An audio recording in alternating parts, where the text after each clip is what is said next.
11ویں اور 12ویں میں تینوں جمرات کی رمی واجب ہے۔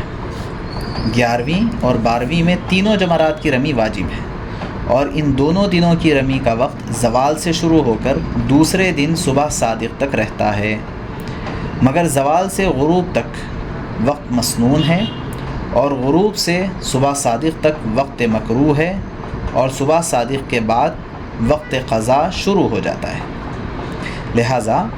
11ویں کی رمی اگر 12ویں کی صبح صادق ہو جانے کے بعد تک مؤخر کر دی گئی ہے تو قضا اور دم دونوں لازم ہو جائیں گے۔ اسی طرح 12ویں کی رمی کو اتنا مؤخر کر دیا کہ 13ویں کی صبح صادق ہو گئی تو قضا اور کفارہ دونوں الگ الگ واجب ہو جائیں گے، اور رمی کی قضا کا وقت 13ویں کے غروب تک رہتا ہے۔ اس کے بعد رمی کا وقت ختم ہو جاتا ہے، اور مؤخر کرنے کی صورت میں قضا جائز نہ ہوگی، صرف دم لازم ہوگا، اور 13ویں کو اگر رک جائے